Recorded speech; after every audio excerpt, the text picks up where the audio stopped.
Irmãos, vamos abrir a palavra de Deus na carta de Paulo aos Efésios, capítulo 5.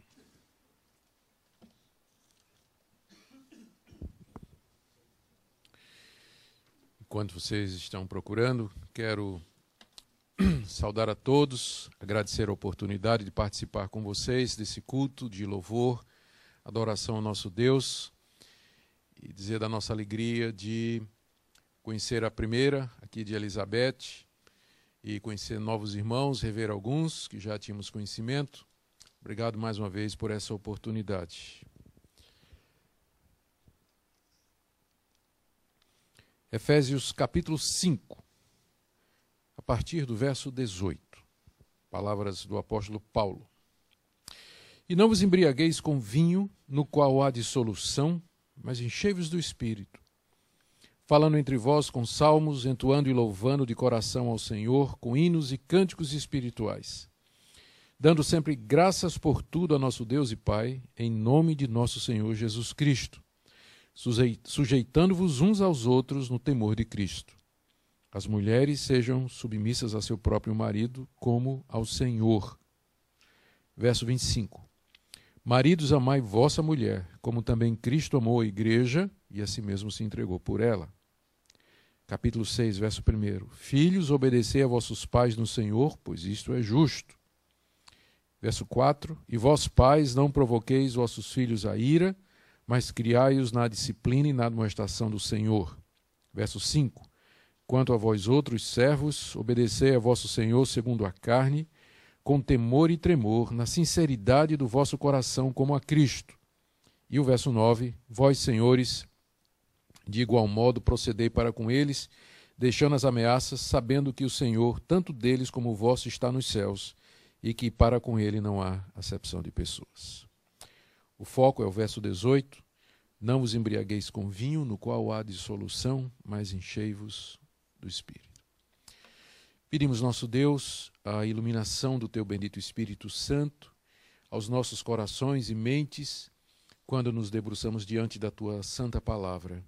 Que ela fale ao nosso coração, nos alimente, nos instrua, nos conforte, nos corrija e nos dê, Senhor, a direção de fazer a tua vontade. Ajuda-nos nesse assunto tão importante. Em nome de Jesus. Amém. Meus irmãos, nessa manhã eu quero falar a respeito da plenitude do Espírito Santo, ou dessa ordem que Paulo coloca aqui, na carta que escreve aos Efésios, de que nós devemos nos encher do Espírito Santo de Deus. Eu não preciso perder tempo dizendo para vocês como isso é importante. Se dermos uma olhada na carta aos Efésios e procuremos o que Paulo escreve sobre o Espírito Santo, vai ficar claro para ele que o Espírito Santo é quem aplica a nós as verdades do Evangelho, é ele quem nos transforma, quem nos santifica, que promove a unidade, que nos dá os dons espirituais, que opera através de nós. É através dele que nós podemos enfrentar as astutas ciladas do diabo, com a Bíblia, que é a palavra do Espírito. Então, há várias referências ao Espírito Santo aqui nessa carta, todas elas mostrando a importância de nós estarmos andando ou vivendo na plenitude do Espírito. Por isso, eu creio que eu não preciso demonstrar isso. Eu creio que todo crente verdadeiro, ele anseia isso, ele quer ser cheio do Espírito Santo. Ele sabe que é somente pelo poder do Espírito Santo que ele pode viver para Deus, que ele pode cumprir os mandamentos de Deus e experimentar tudo o que Deus nos promete em sua palavra aqui nesse mundo. Por isso, se tem uma coisa que é importante para nós como cristãos, essa é vivermos cheios do Espírito de Deus, vivermos cheios da presença desse Santo Espírito em nós. Apesar da sua importância e de ser um assunto central na vida cristã, há muitas dúvidas dos cristãos a respeito disso. O que é que significa ser cheio do Espírito Santo, então? Como é que eu sei que eu estou cheio do Espírito Santo? Como é que eu me encho do Espírito Santo? Quais são os resultados práticos disso? Há muita confusão a respeito desse assunto, e isso faz com que, às vezes, os crentes percam interesse por isso, porque pode parecer um assunto complicado. Uma das coisas que serviu para complicar foi o surgimento do movimento pentecostal há cerca de 100 anos, que veio confrontar o entendimento histórico que vem da Reforma Protestante e até bem antes disso, do que seria uma vida cheia do Espírito Santo. Então, há divergências, há questionamentos, aquilo que deveria nos unir, que é o Espírito Santo, acaba nos dividindo, não é? Denominações inteiras se formaram em torno de divergências com relação ao que é a plenitude do Espírito, seus efeitos e a ação dele aqui nesse mundo. É claro que eu não pretendo aqui, nesse tempo que nós temos, sanar essas feridas dentro do corpo de Cristo, não é? Mas eu gostaria de ver com vocês o que é que o apóstolo Paulo está ensinando aqui. Eu acho que, é claro, não vai ter muita dificuldade em entendermos o que ele está dizendo aqui. O meu alvo é que você seja encorajado a procurar essa plenitude e viver essa plenitude que nos é oferecida aqui na palavra de Deus. E nós vamos começar com uma observação que pode parecer redundante, mas creio que é da mais alta importância. Quando Paulo diz aqui no verso 18, enchei-vos do Espírito, na verdade, quando ele diz, não vos embriagueis com vinho, no qual há dissolução, mas enchei-vos do Espírito, a própria figura que ele usa aqui, encher-se do Espírito, pode passar a impressão que o Espírito Santo é um líquido, ou um gás, ou uma força, e que nós somos um vaso. Não é isso que parece? Quando ele diz enchei-vos do Espírito, dá a impressão de que nós somos uma espécie de receptáculo, um vaso, e que o Espírito Santo é uma coisa que é derramada dentro de nós. Nada mais longe da verdade.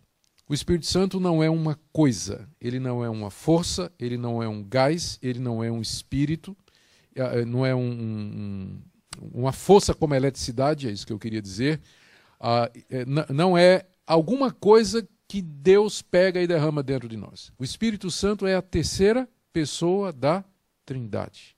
Nós estamos falando aqui do próprio Deus, Deus Espírito Santo. Por que isso é importante? Porque se você não entender isso, que ser cheio do Espírito Santo é você estar cheio da terceira pessoa da Trindade, se você imaginar, até inconscientemente, que o Espírito Santo é uma coisa, como um gás, um líquido que é derramado, você pode perder de vista uma questão crucial aqui. Ou seja, não é você que controla o Espírito. Ele não é uma coisa que está debaixo do seu controle. Mas é exatamente o contrário. Se ele é a terceira pessoa da Trindade, ser cheio do Espírito Santo significa que ele vai controlar você e não você controlar ele.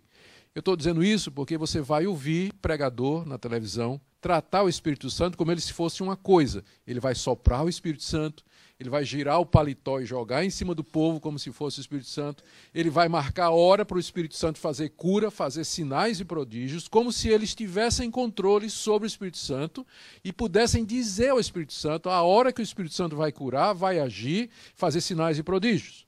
O Espírito Santo não é uma coisa que está à disposição de crentes super especiais ou pregadores super poderosos que vão dizer a ele o que é que ele vai fazer, quando vai fazer e da maneira que ele vai fazer. Não.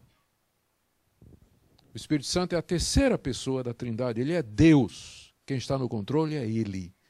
Ser cheio do Espírito Santo não significa você ser tão poderoso que você vai começar a mandar em Deus. Mas é o contrário. Quanto mais cheios do Espírito Santo nós estamos, mais submissos nós estaremos. E mais guiados seremos e controlados seremos por Deus. Então, essa distinção inicial é extremamente importante. Segunda coisa que é importante dizer aqui é que, embora Paulo não chame o Espírito Santo aqui nessa passagem pelo seu nome completo, o nome completo dele é Espírito Santo.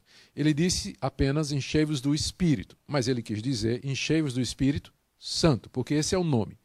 Ele é chamado de Espírito Santo para fazer um contraste e uma definição clara com relação ao espírito humano, que é o nosso espírito, e que é manchado pelo pecado, e aos espíritos imundos, aos demônios. O mesmo nome é dado na Bíblia para essas três coisas. Se você for procurar no original grego, a mesma palavra que é usada para se referir ao Espírito Santo, Espírito de Deus, é a mesma palavra usada para espíritos imundos e a mesma palavra para o espírito humano. Então, para diferenciar, Paulo chama o Espírito Santo ou adjetiva o Espírito com aquela qualidade que lhe é mais peculiar, que é santidade. Ele é o Espírito Santo. E de cara você já vai saber que o primeiro efeito do controle dele em sua vida, qual será? Santidade.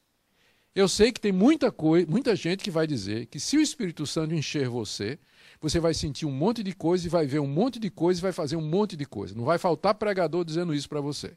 Eu prefiro ficar com Paulo e com a Escritura que diz que ele é santo e que, portanto, o efeito principal de você estar debaixo do controle da terceira pessoa da Trindade vai ser a santidade de vida.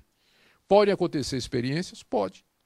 Pode acontecer você ver coisas, sentir coisas, experimentar coisas? Pode. Mas elas não são essencial e elas não querem dizer nada. O que de fato vai comprovar a sua plenitude, que você está guiado pelo Espírito Santo, é que essa qualidade dele, isso que ele é, vai se manifestar na sua vida. Vai transparecer na sua vida. Santidade. Tá certo? São duas observações iniciais e agora vamos para a primeira pergunta. Não é? O que é que significa então ser cheio do Espírito Santo? Eu acho que o contraste que Paulo faz aqui já nos ajuda. Quando ele diz assim, não se embriague com vinho, e pode ser cerveja, uísque, cachaça, cana, o que for. Né? Não se embriague, né? com qualquer coisa.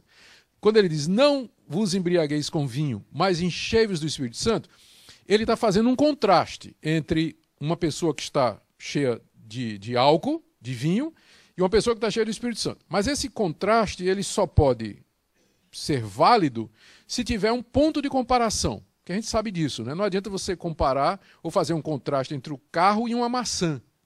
Porque não dá, né? Porque são duas coisas completamente diferentes. Mas existe uma semelhança entre alguém que está embriagado e alguém que está cheio do Espírito Santo. Por isso que ele pode fazer o contraste. E o que é que essas duas pessoas têm em comum?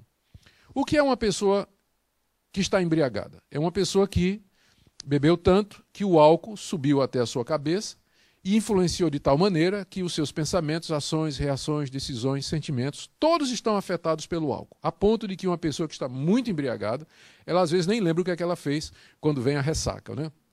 Quando passa e ela fica até assustada quando o pessoal diz, olha, você quebrou tudo, né? Então, ou fez isso, disse bobagem, fez um monte de palhaçada. Puxa, eu fiz isso, fez sim. Porque ela estava influenciada pelo álcool. Então, fazendo a comparação, guardadas as devidas proporções, estar cheio do Espírito Santo é de tal maneira estar influenciado por ele que suas palavras, ações, reações, decisões e sentimentos vão refletir a presença do Espírito e a ação dele em você. Então, a gente já sabe o que é por essa comparação que Paulo está fazendo aqui. Agora tem uma diferença. Paulo diz que não se embriague com vinho, porque a dissolução, a palavra dissolução no grego significa desperdício. E a gente sabe que uma vida que é dedicada ao álcool, ela é uma vida que está desperdiçada. Ela não somente se desperdiça, mas desperdiça a vida dos outros e quem está próximo. Então é uma vida dissoluta, que acaba em nada, que só traz prejuízo. Ao contrário, quanto mais cheio do Espírito Santo você estiver, mais proveito você terá. Ou, por assim dizer, uma pessoa que está cheia do álcool, ela perde o controle. Mas quanto mais cheio do Espírito Santo você for, mais controle você vai ter. Não é interessante que um dos frutos do Espírito é domínio próprio? Não é interessante isso? Algumas pessoas não entendem esse ponto tão claro aqui. E elas acham que quanto mais cheio do Espírito Santo alguém tiver, mais coisa estranha vai fazer. E aí, no nome do Espírito Santo, planta bananeira, ri, cai, prega na parede, faz trenzinho de Jesus, vê coisa, imagina coisa. Não já viram gente? Tem pastor peão, já viu pastor peão? Quando fica cheio do Espírito Santo, fica rodopiando. Procura na internet, você vai ver. Né? Gente latindo feito bicho, latindo feito animal, mugindo feito vaca e dizendo que aquilo é o Espírito Santo. Mas espera aí, gente. Dissolução, quem faz é o álcool. Mas quanto mais cheio do Espírito Santo você estiver, mais gente você vai ser. Mais normal você vai ser. Mais humano você vai ser. O Espírito Santo restaura em nós a humanidade original, na verdade. Mais do que isso, ele coloca em nós a humanidade do Senhor Jesus, a sua perfeita humanidade. Amar de verdade, sentir de verdade, apreciar de verdade, reagir da maneira correta. Então, longe de ser algo que a plenitude do Espírito vai fazer a gente fazer coisas absurdas, ao contrário, vai nos ensinar a ser gente. humanos como Deus quer, a imagem e a glória dele de fato refletidos em nós, e às vezes não há nada de extraordinário nisso. O que acontece é que as pessoas identificam a ação do Espírito Santo somente no sobrenatural. Se não tiver sobrenatural, não tem Espírito Santo. Me diga onde está isso na Escritura. Me diga onde está isso na Escritura. Na verdade, Deus age muito mais frequentemente pelos meios normais e naturais em nós, através da sua providência e dos turnos da história e do dia a dia, do que através de visão de anjos ou de mensageiros celestiais, de sonhos e coisas dessa natureza. Terceira pessoa da Trindade, que é santa, que toma controle de nós. É isso que significa estar cheio do Espírito Santo. Deixa eu dizer mais uma coisa aqui. Todo mundo sabe que quando Paulo escreveu a carta aos Efésios, ele estava preso. E ele escreveu uma outra carta que é considerada irmã gêmea da carta aos Efésios, que é a carta aos Colossenses. Então, se você abrir sua Bíblia aí em Colossenses, você vai ver que tem uma passagem, você vai ver a passagem gêmea dessa, Colossenses 3, de 16 em diante. Paulo diz assim: habite ricamente em vós a palavra de Cristo, instruí-vos e aconselhai-vos mutuamente com toda a sabedoria, louvando a Deus com salmos e hinos e cânticos espirituais com gratidão no vosso coração. Perceberam? É igualzinho ao que a gente leu. Voltando lá em Efésios 5,18, não vos embriagueis com vinho, falando entre vós com salmos, dando sempre graça, é a mesma coisa. Aí ele continua. No verso 18, voltando aqui para Colossenses 3,18. Esposas, sede submissas ao próprio marido, maridos, amai vossa esposa, filhos, obedecei aos vossos pais, pais, não irritei os vossos filhos, servos, obedecei em tudo, tá vendo? É a mesma coisa, só que mais resumida, não é isso? Em Colossenses. Mas é a mesma coisa, porque Paulo escreveu essas duas cartas ao mesmo tempo. Então, elas assim, elas são quase que um espelho da outra. A diferença é que em Efésios o foco é na igreja de Cristo e em Colossenses o foco é na pessoa de Cristo. Porque eram dois auditórios diferentes, Paulo tinha duas intenções diferentes, mas ele está dizendo basicamente a mesma coisa. Agora, você percebeu qual é a grande diferença entre as duas passagens? É que em Efésios 5 ele diz, enchei-vos do Espírito. Mas quando você chega em Colossenses, o correspondente a encher-se do Espírito que é, habite ricamente em vós a palavra de Cristo. Ou seja, para o apóstolo Paulo, ser cheio do Espírito Santo e ser cheio da palavra de Cristo era uma e a mesma coisa. E isso nos traz uma informação muito importante. Você não pode separar a palavra do Espírito e o Espírito da palavra. Ser cheio do Espírito Santo é a mesma coisa de ter a palavra de Cristo habitando ricamente em você. Infelizmente hoje há essa dicotomia. As pessoas querem separar as duas coisas. Querem dizer assim, eu quero o Espírito, mas eu não quero a palavra. Eu quero ter experiências, eu quero sentir o mover de Deus, eu quero estar na unção. Mas estudar a Bíblia que é bom? Não quer. Não quer doutrina, não quer ralar na palavra, né? Não quer estudar a palavra de Deus, não quer de fato se dedicar a compreender os ensinamentos de Deus. Mas também existe o erro contrário, existe o erro oposto. É que você quer doutrina, você quer estudar, você quer pesquisar, você quer aprender, você quer teologia, mas você também não quer se preocupar em procurar o controle do Espírito Santo e uma vida na plenitude do Espírito Santo. É outro erro igualmente perigoso. Nós queremos as duas coisas. Nós não podemos separar as duas coisas, porque espiritualidade que não está centrada numa teologia correta, que não está centrada no ensinamento correto, ela vai virar misticismo, gente. Ela vai virar misticismo, vai virar superstição. Ela precisa estar enraizada na revelação de Deus, na palavra de Deus. E uma boa teologia que não é regada pela presença do Espírito, ela vai virar uma ortodoxia morta, que não vai levar a lugar nenhum. Então os dois extremos são perigosos. E aqui, quando a gente compara Efésios com Colossenses, a gente vê que Paulo quer manter estas duas coisas juntas. As duas coisas juntas. Vida no Espírito, associada com a plenitude da palavra de Deus no seu coração. Então é isso que significa estar cheio do Espírito Santo. Controlado pelo Espírito de Deus, debaixo da sua ação, e ele faz isso mediante a palavra de Cristo que nós temos aqui registrada na Escritura. Não temos Jesus nos falando diretamente hoje, mas a palavra dele está aqui. Então o Espírito de Deus, pela palavra, nos instrui, nos santifica, nos guia, nos comunica a vontade de Deus, nos repreende, nos corrige, nos exorta, enfim, nos faz crescer na vida cristã. É isso que nós queremos aqui. Agora vem a pergunta, como é que nós vamos fazer isso? De que maneira nós podemos ser cheios do Espírito Santo? Eu creio que nós encontramos aqui no texto a resposta. A primeira coisa que nós temos que lembrar é que isso aqui não é uma opção. Enchei-vos do Espírito, no original grego, é uma ordem. Paulo não está dizendo assim, olha, eu vou dar minha opinião, eu acho que vocês deveriam ser cheios do Espírito Santo. Ele não está dando a opinião dele. Ele não está fazendo um pedido. Gente, por favor, seja cheio do Espírito Santo. Ele não está fazendo um pedido. Ele não está assim, dando um conselho. Olha, eu aconselho que vocês sejam cheios do Espírito Santo. Não, ele está dando uma ordem. Ordem. Então, você já pensou no seguinte? Se chegar alguém aqui bêbado na igreja, vocês vão disciplinar o cara, não vão? Mas e se tiver alguém que não está cheio do Espírito Santo? Vocês não prestaram atenção porque essas duas coisas estão no mesmo versículo? Não se embriague com vinho. É uma ordem. E se alguém desobedecer, vai ser disciplinado, né? Vai ser repreendido pelo menos. E ele continua, encha-se do Espírito. É o imperativo do mesmo jeito.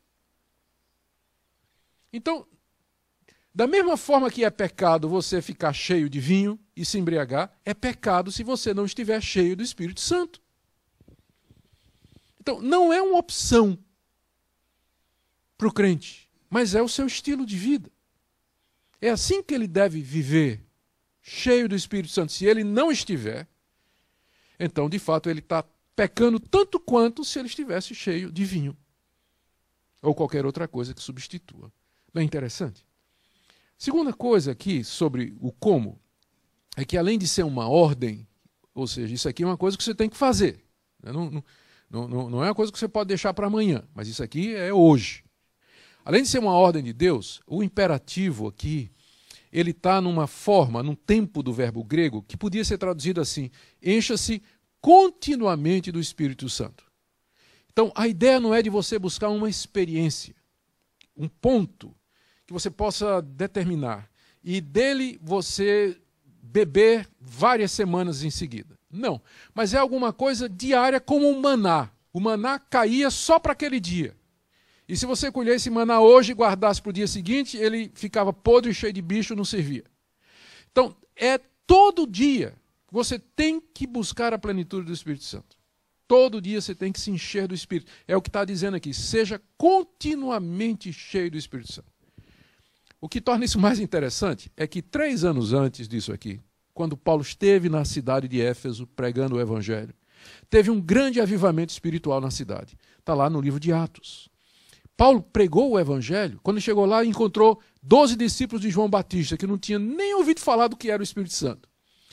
Paulo pregou para eles, colocou a mão sobre eles e o Espírito Santo veio sobre eles. E começou um grande avivamento na cidade de Éfeso, a ponto de que os feiticeiros se convertiam, fecharam escola de bruxaria, queimaram os livros na praça, que dava vários milhares de dólares.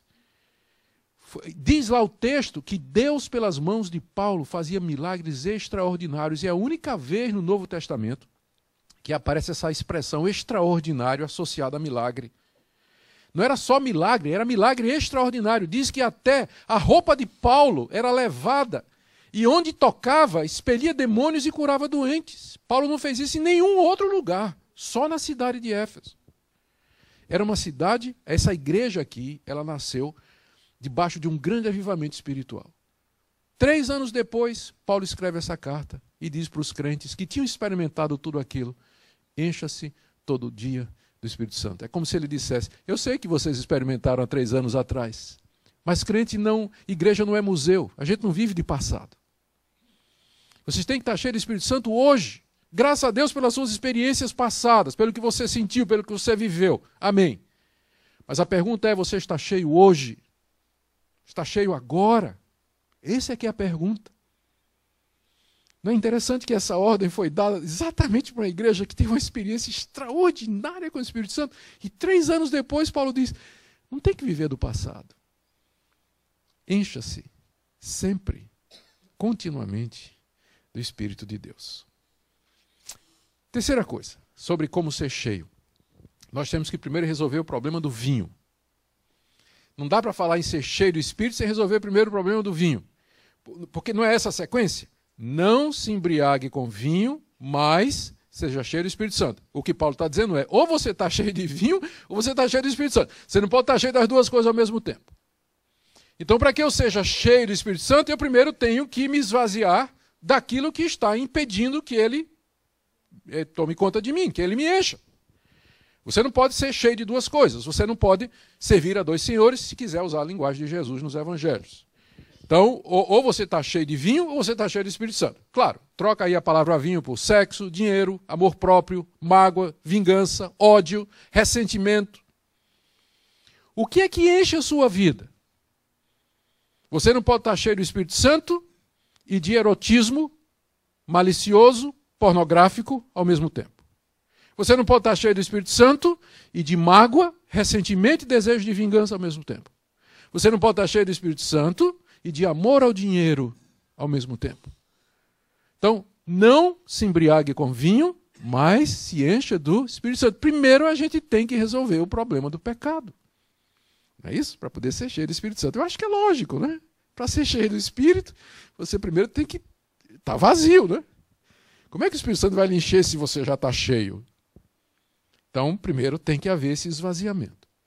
Não dá para fazer as duas coisas. Quando eu estava na África do Sul, estudando para o meu mestrado, com minha esposa estava também, nós conhecemos um local em KwaZulu, que é a terra dos Zulus, onde houve um grande avivamento espiritual na década de 60, 66, Natal de 66, começando em 67, através de um pastor luterano chamado Erlo Stegen. Então, Deus abençoou o ministério dele e, de repente, um grande avivamento espiritual começou ali. Milhares de Zulus, literalmente, milhares de Zulus se converteram. Quando a gente esteve lá para passar uma semana, na verdade, passamos três períodos de uma semana, eles estavam construindo um templo para 10 mil pessoas. 10 mil pessoas lá no meio da África do Sul, no meio daquela tribo lá onde esse grande avivamento espiritual aconteceu. E muitas coisas extraordinárias aconteceram ali, muita conversão. E aí contaram uma história interessante de, entre as conversões que eles lembravam, né, tinha uma história curiosa. Tinha essa senhora Zulu, que era conhecida pelo mau cheiro. Ela parece que nunca tinha tomado um banho na vida e usava a mesma roupa há muitos anos. E onde ela chegava, tinha aquele cheiro, né? Aquele mau cheiro. Eu vou usar a expressão brasileira, aquela nhaca. Né? Todo mundo já sabia quando ela chegava. Antes dela aparecer, o pessoal já sabia que ela estava chegando por causa do... Se você não tivesse resfriado, né, o nariz entupido, você ia poder sentir o cheiro dela a vários metros de distância. E ela se converteu e queria participar de todas as reuniões das senhoras. E aquilo era um problema. Porque tinha reunião das senhoras, lá chegava aquela irmãzinha... E as irmãs aqui não sabiam o que fazer. Um dia descobriram o aniversário dela e disseram, compraram um vestido novo para ela. Fizeram uma festinha para ela e disseram, olha, a gente quer que na próxima reunião você venha com um vestidinho novo. A gente quer ver como fica em você. Não deu outra. Na próxima reunião, lá vem a irmãzinha com o mesmo cheirinho. O que é que ela fez? Colocou a roupa nova em cima da roupa velha. Isso não vai funcionar com Deus também. Você pode tentar colocar isso por cima, né? O disfarce religioso, a aparência, mas Deus vai sentir o teu cheiro de longe. Ele conhece você. Então, você não tem opção. Você tem que resolver, você tem que primeiro se despir do velho homem para se revestir do novo. Não tem alternativa aqui, não tem caminho fácil para a plenitude do Espírito. Tem que começar colocando a vida em ordem diante de Deus. E dizer a Deus, Senhor, sou imperfeito, sou um pecador, tem coisas que estão controlando a minha vida está cheia dessas coisas, eu quero que o Senhor me perdoe em nome de Jesus, peço perdão, estou arrependido, renuncio a estas coisas agora e quero que o Espírito de Deus encha a minha vida. Você tem que começar por aqui. Em seguida, tem outras coisinhas aqui que Paulo diz, né? Isso aqui é só o primeiro passo. Se você prestar atenção, versos 19, 20 e 21, eles estão descrevendo de que maneira a ordem pode ser cumprida. No verso 18 tem um imperativo, enchei-vos do Espírito. Mas você nota que a partir do verso 19 o tempo verbal muda. Paulo agora está dizendo o como fazer. Ele está usando esses gerúndios aqui no grego, no português, no grego seria o particípio, e ficando mais ou menos assim. Verso 18, enchei-vos do Espírito. Aí vem a pergunta, como, Paulo? Resposta dele, verso 19, falando entre vós com salmos, entoando e louvando de coração ao Senhor com hinos e cânticos espirituais, dando sempre graças por tudo a nosso Deus e Pai, em nome de nosso Senhor Jesus Cristo, sujeitando-vos uns aos outros no temor de Cristo. 4 ou 5 coisas que ele coloca aqui, que a gente chama de meios de graça, que são os meios ou exercícios espirituais pelos quais Deus vai nos encher do seu Espírito Santo. E note que está no plural aqui, não é? Enchei-vos, e ele continua, falando entre vós, sujeitando-se uns aos outros. É importante você notar que Paulo, quando está falando da plenitude do Espírito e dizendo de que maneira nós podemos ser cheios, ele contempla a comunidade. Isso para a gente não pensar que espiritual, que a plenitude do Espírito é uma coisa que você consegue indo para o seu quarto, se fechando, passando 30 dias de jejum, clamando, gritando, até que Deus faça alguma coisa em você, como algumas pessoas pensam. Porque há um aspecto corporativo aqui. Plenitude do Espírito é uma coisa que acontece quando estamos juntos, como igreja, como irmãos. Prestou atenção nisso? Porque eu sozinho, como é que eu vou me sujeitar uns aos outros, ou como é que eu vou falar entre nós se eu estou sozinho? Então, há uma dimensão de corporatividade, por assim dizer, de solidariedade entre nós. Nós somos um corpo, somos irmãos em Cristo Jesus, e é muito interessante que praticamente todas as referências sobre plenitude do Espírito na Bíblia têm a ver com a coletividade. Os discípulos estavam juntos em Pentecostes, quando o Espírito veio sobre eles. Pedro não estava sozinho orando num quarto à parte. Estavam todos eles no cenáculo, assentados, o Espírito veio sobre eles. Atos 4, a igreja está reunida, clamando a Deus, o Espírito vem sobre eles. Não é que não haja, não é que não existe, obrigado, não é que não existe uma dimensão individual nisso, mas eu não quero que a gente perca de vista, senão a gente vai virar um pietista isolado e fanático e místico. Há uma dimensão corporal, por assim dizer, social nisso aqui. Porque veja o que ele diz. Como é que eu me encho do Espírito? Primeiro, falando entre vós com salmos. Salmos aqui é uma palavra para se referir ao Antigo Testamento. Para os hebreus, né? Para os judeus, o Antigo Testamento era dividido em 3 partes. Eram os profetas, os escritos e os salmos. A lei, desculpa. Os escritos, os profetas e a lei. E aí, às vezes, para se referir ao Antigo Testamento, eles diziam ou Moisés ou Salmos, mas aí já era a Bíblia toda. O que ele está dizendo aqui é que vocês têm que falar entre vocês as coisas da Bíblia. Porque Salmo é a palavra. Está lá. É um dos livros da palavra. Mas não é só ele, é a palavra toda. Naquele tempo o Novo Testamento não estava pronto, então era o Antigo. Essa é a primeira coisa. Você quer ser cheio do Espírito Santo? Tem que conversar entre vocês as coisas de Deus que estão na Bíblia. Agora, se só o que a gente conversa é futebol, economia americana ou brasileira, a questão do meu trabalho, a questão dos meus papéis, é só isso que a gente conversa. Às vezes é muito interessante. O culto acabou, todo mundo sai para conversar, você fica prestando atenção lá no cafezinho. Eu não quero, estou dizendo nada, vocês não vão mudar a conversa de vocês hoje, só por causa que eu estou dizendo. Mas o pessoal parece que saiu de outro lugar. Está tudo falando de tudo menos do que aconteceu durante o culto. E às vezes durante a semana os crentes se encontram, mas para falar de quê? Não é? Então é a primeira coisa. Como é que eu me encho do Espírito Santo? Falando entre vocês com salmos. Primeira coisa. Se reunir para isso. Por isso que é bom ter reunião na igreja. Muito bom. Durante a semana tem estudo bíblico e tudo, ótimo. Então aproveita isso. Vem para as reuniões. Participa delas. Porque é assim que nós vamos encher no Espírito Santo. Segunda coisa. Louvando de coração o Senhor com hinos e cânticos espirituais. Louvor a Deus. Os hinos e cânticos são chamados de espirituais, não é por causa de. É porque eles estão de acordo com o Espírito. Estão de acordo com a verdade do Espírito. Está falando da verdade desses cânticos. Que eles são cânticos que expressam a verdade de Deus que nos é trazida pelo seu Espírito. Então, e isso tem que ser uma coisa de coração, não é cantar de boca para fora. Mas quando você canta, quando você louva a Deus, guiado pelo Espírito Santo e de coração, então é uma das maneiras pelas quais o Espírito Santo nos enche. Ele vem estar conosco, ele toma conta de nós. Não é como está no Salmo, no Antigo Testamento, Deus habita nos louvores. Terceira coisa que não é tão fácil, dando sempre graças por tudo a nosso Deus e Pai, em nome de nosso Senhor Jesus Cristo. O Espírito Santo não vai encher crente rabugento. Crente que está... Para ele tudo é ruim. Nada presta. Igreja não presta, economia não presta, marido não presta, mulher não presta, os filhos não prestam, os pais não prestam, o vizinho não presta. O Espírito Santo não vai encher você. O Espírito Santo procura corações gratos, dando graças a Deus em tudo. Eu não estou dizendo que você vai ser hipócrita. Ah, Deus, obrigado, eu estou com câncer. Não estou dizendo isso. Mas eu estou dizendo que até no meio da adversidade, da dor e do sofrimento, você vai virar para Deus e dizer, Deus, tudo que vem do Senhor é bom. E ainda que seja a doença que bata na minha porta, o sofrimento, a falta de emprego, a falta de doença, a falta disso, daquilo, eu sei que é para o meu bem, porque o Senhor cuida de mim. Graças te dou, mesmo que eu não entenda. Você tem que fazer como aquele missionário, aquele rapaz que queria ser missionário. Tem que ficar de olho no meu tempo aqui. Ixi! Igual aquele menino que queria ser missionário, orou muito a Deus, depois ele fez a escola de missões e teve uma agência missionária que mandou ele para a África, lá para uma tribo de africanos que tinha acabado de ser descoberta, mapeada, descoberta.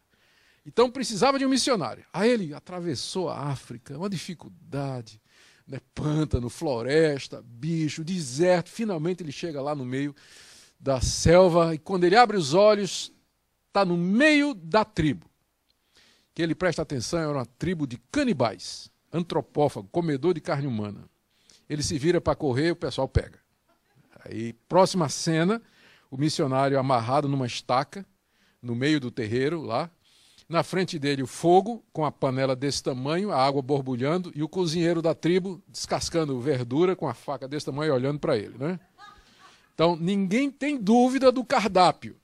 Ninguém tem dúvida o que é que vai ser servido ali no jantar da tribo. E o moço, né? Deus, né? Orei ao Senhor, minha vida toda, o Senhor está fazendo. De repente, o chefe da tribo tem uma inspiração. Chama o cozinheiro e diz assim, corta aí um pedaço da carne desse cidadão aí para eu ver se é boa. O cozinheiro chega para ele assim, examina e diz, eu vou tirar da batata da perna, da panturrilha, né?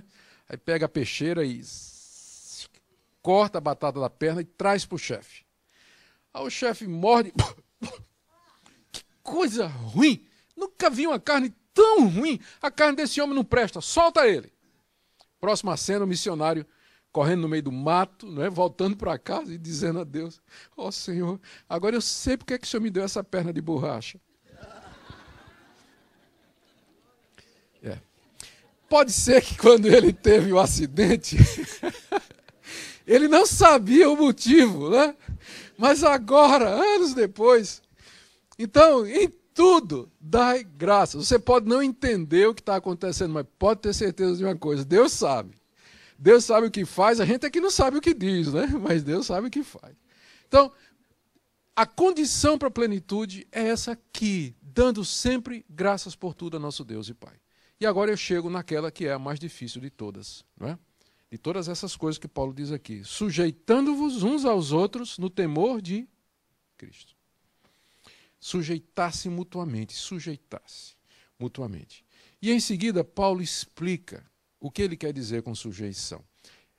Essa continuidade, às vezes, não é aparente, porque os tradutores bíblicos separam o verso 21 do verso 22, colocando um subtítulo aí, né? Na sua Bíblia deve ter um subtítulo, não tem? Depois do verso 21, em negrito. Na minha está dizendo assim, o lar cristão, marido e mulher. Tá? Só que dá a impressão que dá é que Paulo parou de falar do Espírito Santo e vai falar agora de casamento e de família. Não é. Esse negrito, esse subtítulo, não foi Paulo que escreveu, né? Não é inspirado por Deus. Isso aqui foi o tradutor que colocou. E às vezes os tradutores erram, como eu acho que errou aqui. Porque separa o verso 21 do verso 22. O verso 21 diz, sujeitando-vos uns aos outros no temor de Cristo. As mulheres ao seu próprio marido. Então, ele não está começando um assunto novo, ele está explicando o que é a sujeição, que é necessária para a plenitude do Espírito. É como se ele dissesse, mulher, quer ser cheia do Espírito Santo? Comece em casa. Como é que você trata seu marido? Comece em casa. É no casamento que você começa a sujeição mútua. E para não pensar que isso é uma coisa de escravizar a mulher, logo em seguida, no verso 25, ele diz, maridos, está na mesma sequência. amai vossa mulher, como também Cristo amou a igreja e a si mesmo se entregou por ela. Quer ser cheio do Espírito Santo, marido? Começa em casa, manda sua esposa, como Cristo amou a igreja. Não tem outro caminho. Sujeitando-vos uns aos outros. E essa sujeição começa no casamento. A mulher se sujeitando ao marido e o marido amando a mulher. É fácil a gente se sujeitar a quem nos ama. E é fácil amar quem se nos sujeita. Então o círculo se fecha. Perfeito. Assim que funciona. Mas você começa em casa. Começa em casa. Não espera domingo. Mas começa em casa. Fazendo o caminho de volta. Você pode dizer que você teve um arrebatamento, foi no céu, que você ressuscitou 10 mortos, que você curou 300 aleijados. Mas se você não... Mas o que vai provar que você está cheio do Espírito Santo é como você trata seu cônjuge. Lembra que eu falei no início? O Espírito é santo. Primeiro efeito da plenitude é santidade. E começa no casamento. Fidelidade, amor, serviço. E aí ele explica, eu não vou entrar nisso, porque eu queria só fazer a conexão. Tá? Só estou fazendo a conexão. Por isso eu só li os cabeçalhos. E aí afeta também os filhos, né? Capítulo 6, verso 1. Filhos, obedecei a vossos pais no Senhor, pois isto é justo. Eu não quero saber, moço, quantos mortos você ressuscitou, por assim dizer, ou das experiências que você teve. Eu quero saber como é que você trata seu pai, como é que você trata a sua mãe. É isso que vai dizer se você está andando no Espírito. Ou, fazendo a extensão, como é que você trata a questão da autoridade. Porque não é só uma questão de pai e mãe, mas é uma questão também de autoridade. Se você está cheio do Espírito Santo, você vai reconhecer as autoridades constituídas enquanto elas estiverem diante de Deus e fazendo a vontade de Deus. Quem é guiado pelo Espírito Santo sabe obedecer, sabe se sujeitar. Mas se há um espírito de rebelião, mesmo diante da verdade, de insubmissão, dificilmente o Espírito Santo está agindo ali. Dificilmente. Mesma forma também os pais. Olha aí, ó, verso 4. Pais, você vê que Paulo bate nos dois lados, para não sobrar para ninguém, né? Para ninguém dizer assim, para não faltar para ninguém dizer assim, não fui contemplado. Não, todo mundo está sendo contemplado aqui. Quando ele fala da mulher, fala do marido. Quando fala do filho, ele vai falar do pai também. Verso 4. Pais, não provoqueis vossos filhos a ira, mas criai-os na disciplina e na demonstração do Senhor. Só uma observaçãozinha aqui. Na língua, em inglês, como na língua grega, quando você quer dizer um pai, você tem uma palavra. Quando você quer dizer dois pais, você tem outra palavra. Não é isso? Por exemplo, um pai, se você quer dizer um pai em grego, aliás, em inglês, você vai dizer father. Se você quer dizer o pai e a mãe, você diz parents. Não é isso? Então, é fácil você saber. Mas em português é uma preocupação, porque é a mesma palavra. Você quer dizer um homem que é pai, pai. Se você quer dizer o pai e a mãe, pais. Mas, na verdade, quer dizer o pai e a mãe. Aí o que é que acontece? Quando chega aqui no verso 4, Paulo diz, e vós, pais, não provoqueis vossos filhos a ira. A primeira coisa que você pensa é que ele está falando de pai e mãe, não é? Mas não é não. No grego também tem essa distinção. Aqui ele está falando só dos pais. Aqui não é homem e mulher, é só o pai. Está dizendo, e vocês que são pais, homens que são pais, não provoquem os filhos a ira, mas cria na disciplina e na administração do Senhor. Sabe qual é a implicação disso? A responsabilidade de criar o filho não é da sua mulher, é sua. Disciplinar, orientar, educar, é sua. Que às vezes o papai, o que é que faz? Simplesmente delega. Mamãe é que tem que corrigir, mamãe é que tem que cuidar, mamãe é que tem que dar bronca. Papai está muito ocupado ganhando dinheiro e assistindo televisão. Quer ser cheio do Espírito Santo, homem? Começa assumindo o seu dever de pai, de cuidar do seu filho, educá-lo nos caminhos de Deus, como exemplo. Começa em casa. E aí, para terminar, Paulo agora estende para a sociedade. E quanto a vós, servos, obedecei a vosso Senhor segundo a carne, com temor e tremor, na sinceridade do vosso coração, como a Cristo. Quer ser cheio do Espírito Santo? Trabalhe como se você estivesse trabalhando para Deus. Comece amanhã no seu ambiente de trabalho. Seja o melhor empregado daquela empresa. Faça aquele trabalho da melhor maneira possível para que as pessoas vejam Cristo em você. Não é interessante como o Evangelho é mundano? Às vezes a gente olha para o Evangelho como se fosse uma coisa do outro mundo, mas é aquilo que eu disse. Quanto mais cheio do Espírito Santo você for, mais gente você vai ser. Começa lá no trabalho, amanhã. Trabalhando honestamente, não rouba o tempo do patrão. Né? Não fica entrando no Facebook, né? Passando o tempo todo. Não. Seja o melhor empregado possível. Sirva ao seu trabalho, ao seu patrão, como se você estivesse servindo ao próprio Jesus Cristo. Começa lá, no ambiente de trabalho. E aí, para não sobrar também, não faltar para o outro lado, Paulo diz para o patrão, verso 9, vós, senhores, de igual modo, procedei para com eles, deixando as ameaças, sabendo que o Senhor, tanto deles como o vosso, está nos céus, e para com ele não há acepção de pessoa. Tem muita gente que é uma coisa no domingo, mas no ambiente de trabalho é outra. Né? Como se tivesse uma separação entre o que a gente é no domingo e o que a gente é na segunda-feira. Você vê que Paulo vai acompanhar você aqui, ele está acompanhando você até o seu trabalho. Ele começou no seu quarto, né, no seu casamento, na sua família, e ele vai atrás de você até o seu trabalho. E está dizendo, quer ser cheio do Espírito Santo? Começa aqui. Já pensou se a gente entendesse isso e se os crentes, na verdade, entendessem isso? Infelizmente, hoje, o que é que acontece? Fechando já e terminando.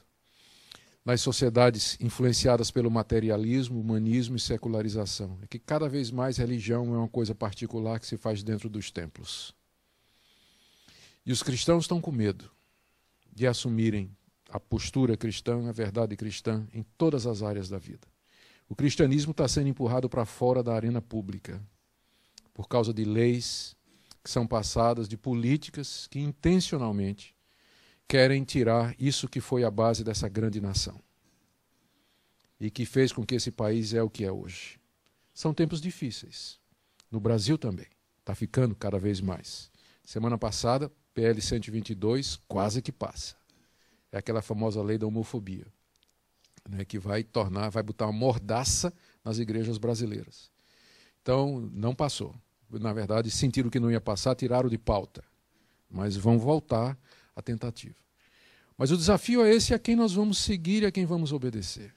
Se nós somos filhos de Deus e crentes salvos pelo Senhor Jesus, nós queremos ser cheios do Espírito Santo. E ser cheio do Espírito Santo vai significar impacto, mudança e transformação no meu casamento, na minha família e na maneira como eu sirvo a Deus no meu trabalho. Mas é uma decisão que você tem que tomar, que eu tenho que tomar. Se vamos servir a Deus ou não.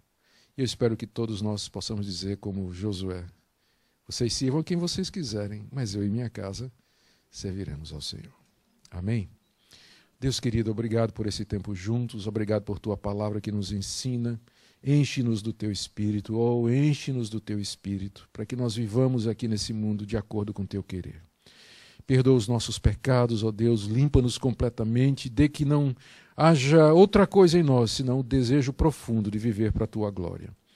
Eu peço agora pelos casais que aqui se encontram, que têm problemas, peço pelos pais que lutam com os filhos, que também estão dando problema, por aqueles que estão tendo dificuldade no trabalho, dá-lhes a tua graça, para que eles possam refletir a glória do Senhor mediante o Espírito em tudo o que fizerem. Em nome de Jesus. Amém. Queremos chamar a banda agora, por favor, para o encerramento. Já podemos? Então já está encerrado, né? Já ia ter um momento de louvor, mas agora eu creio que pelo avançado da hora já podemos terminar. Muito obrigado a todos. Tenham um bom dia, abençoado. 7h estamos de volta, não é isso? É às 7? 7h o culto em inglês. Vocês orem por mim para que eu consiga falar inglês com tranquilidade. Muito obrigado.